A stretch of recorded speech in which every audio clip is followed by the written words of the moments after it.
Today on Quintet News, a drug addict in Cavite is finally arrested by a police officer after months of chasing. The number of illegal drug users is rising since quarantine started. The said drug users are also interviewed that the drugs they use are the commonly used drugs here in the Philippines. Good day, citizens. Month of December has just started and holidays are getting nearer. But before we get to today's news, here's Jody Miller with the weather report. Thank you, Sophia Ontoria. I'm currently in Metro Manila and today's weather tells us it will be mostly cloudy. The temperature will reach a high of 32 degrees Celsius and a low of 24. There is a 20% chance of precipitation, so no need to bring an umbrella, and a 70% chance of humidity. Despite the Christmas weather coming soon, so don't forget to drink your water and stay hydrated. While the speed of the wind is 14 kilometers per hour. That's all for the weather report. I am Jody Christine Miller, and back to you, Sophia. Thank you for the weather update. Located in Imus, Cavite, the drug suspect has been arrested with more than 1.58 million pesos of shabu seized in by bus after 5 months of PNP and PDEA finding and tailing him. The suspect will face the penalty of life imprisonment to death and a fine ranging from 500,000 pesos to 10 million pesos shall be imposed upon any person who, unless authorized by law, shall engage in the manufacture of any dangerous drug. With that being said, here's Santos for the Philippine Drug Use Report. Thank you, Sophia. The number of drug users has been rising since quarantine started.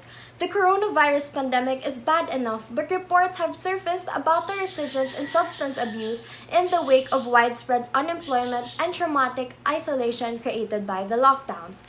In tackling the COVID pandemic in the Philippines, President Rodrigo Duterte and his officials are turning to tactics such as mass arrests and threats of state violence, methods employed to deadly effect in his war on drugs.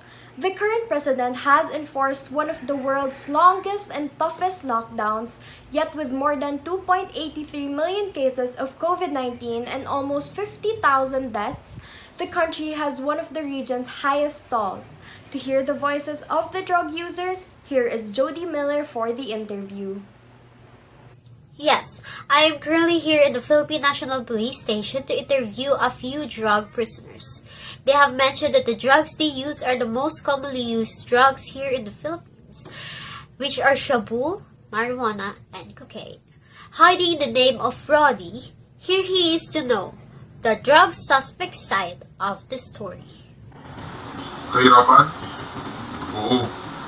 Kasalatan sa buhay ang magdala sa akin sa sandang ito. Bata pa ako noon nang ipakilala sa akin ng isang kaibigan ng droga.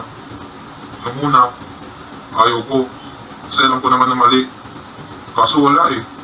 Hinang-hina na ako noon eh. Walang malapitan. Walang makain ng aking pamilya. Galing ako sa mahirap na pamilya. Yung bang walang-wala talaga. Kaya kahit anong uri ng trabaho, papatulan ko. Noong una, nagbenta lang ako. Pero habang tumatagal, tinulak ako ng aking hiya para tumigil. Hanggang sa halos araw-araw, hinahanap ko na. Hanggang sa lahat ng kita ko, napupunta na lang din sa mga tinitake ko. Nung nalaman ng aking mga magulang ang aking pinaggagawa, nagkagulo kami sa bahay. Mas may nabuti ko na lang lumayas kasi pati mga kapatid ko nasasaktan ko na. Wala eh. Hindi ko maiwasan na talaga. Sa pag-alis ko sa bahay, nagpatuloy ako sa pagtitinda at paggamit ng iba't ibang klaseng droga. Shabu, marijuana, cocaine. Nalulung ako sa mga ito. Nagpasama ako sa grupo ng mga adik na nakatira sa lansangan. Ayaw ko man, mahirap ang buhay eh. Droga sa aking palagay ang naglayo sa akin sa kalungkutan at sa problema. Noong mga unang buwan, okay pa eh. Masaya, pero habang tumatagal, nararamdaman ko ang pagbabago sa aking katawan. Nagkaroon ako ng mga halusinasyon, bumilis ang tibok ng aking puso, nawalan ako ng gana sa pagkain. Sabi nila, ang droga daw ay nakakawala ng gutom. Hanggang sa tuloy na ako nagkasakit. Ganito ang sa lahat ng bagay. Dumating ako sa punto na gusto ko nang itigil, pero hinahanap-hanap ko, hindi ko kaya. Nung nagkasakit ako, patuloy pa rin ako sa pagbibenta at paggamit ng droga. Wala naman kasi ang pamilya na titingin sa akin. Kaya tuloy lang. hanggang sa may nag-report sa amin. Ayun, huli kaming lahat. Pero okay na rin yun, para matigil na ang kaibangan ko sa droga. Sobrang dami kasi itong masamang dahitulot sa buhay ko.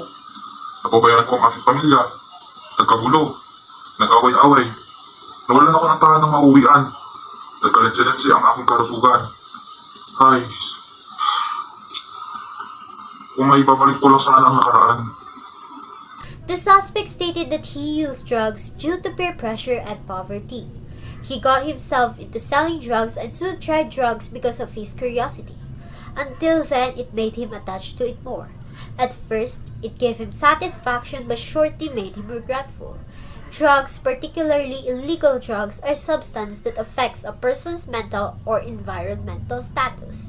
They can change how you think and behave, your intellect and your senses. Drugs like shabu, cocaine, and marijuana showed him different side effects such as hallucination, paranoia, heart palpitations, and more. Later, he and the other people involved got arrested by the police. And my report ends here. Back to you, Sophia Ontoria. Thank you, Jody Miller and Santos. Surely using of illegal drugs will never be the answer to our problems. Using drugs is just making our situation worse, can even cause our death and affect other people. If you are feeling down, do not always rely on using drugs, and do not be afraid to seek someone out to help you.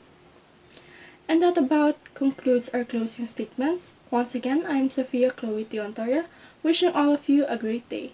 This has been Quintet News, reaching out to you. Thank you for tuning in.